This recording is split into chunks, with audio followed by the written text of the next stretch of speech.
Thanks for joining me on my next video. In this video I'm just going to be changing the hood shocks on a 2013 Aucra MDX, and the reason for that is because the shocks no longer stay up, no longer able to hold the hood. So as you can see, I've got the hood, holding it with my hand. As soon as I release it, it just comes down.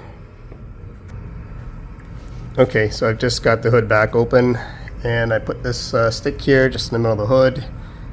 Just put it down here, and just to keep it from coming down. So I've got another video where I changed the hood shocks on the 2007 Honda Accord. That was a little different than this. So here's the old shocks. I cleaned that up. It was all really greasy because I got the car winterized, sprayed for the winter. Here in Ontario, we have bad snow and salts on the road. So, and here's the other end of it. And what I've done is I just purchased some new shocks online. I'm not promoting where or anybody or any particular brand, but this is what I just picked up online, and that's the name of it. So just put in your vehicle information, and it'll tell you exactly what part you need. This is what it looks like, and I did take a look at it. It's the same as what I've got on now. Here it is, out of the bag. So looks exactly the same. There's a better picture of the name. I'm not sure if the model number's on there or not, but and here's the other end of it. So looks exactly the same. To be honest with you, I purchased these over a year ago. Just haven't got around to doing it. Been kind of lazy, and so these shocks were gone over a year ago.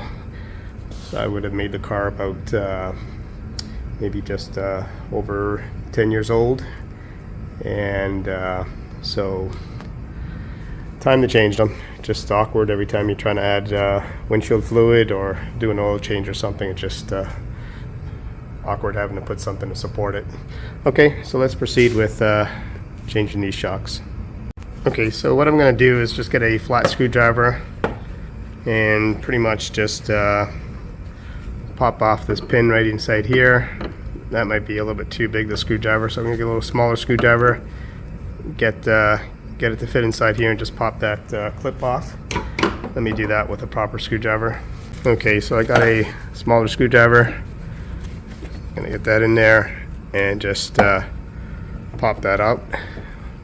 Probably gonna lose it as it comes off just because I'm holding the camera with one hand and trying to do it with the other. So let me just do that off camera and come right back. I'll let you know if there's any issues. Okay, so I didn't have to take the whole clip off. I just had to just pry it off slightly, and I was able to release it from the ball here. And I'm going to do the exact same thing on the one on the bottom here. Just pry that clip up and pull it off. Okay, so what I've done here is very similar. I put the screwdriver where the clip is. I've kind of just pried it just slightly, and that was enough to release it, and I'm able to just pull it off. There you go. See, that's all you needed to do. Okay, so now that I've got the old one off, pretty much just going to press this in, and that should do it. There you go. And same with this on this end here. I'm just gonna press that in. Looks like it's needs to be compressed slightly, the shock. Okay, so what I had to do off camera is basically just with two hands compress the shock, and then I was able to get it to at the right distance, and then basically just push it in. Let's do the other side now that we've got some experience. Okay, so we're on the passenger side of the vehicle now. I just clean this off slightly. Let's see if I can get a good view here with the camera. Okay, so I got my screwdriver in there. I'm going to pry it just slightly and pull that off. There you go. We're going to do the same to here. Get the screwdriver in here. Just lift that up slightly, and that should come off. There you go. That's off. Okay, I've got the new one in my hand. Here it is. Same thing as the driver's side. We're just going to basically pop it in, press it and pop it in. There you go, that went in quite easy. And this side here, as you can see, it looks slightly longer. I just twisted it a bit for you so you can see. So what I'm going to do is compress it. Okay, managed to get that in there.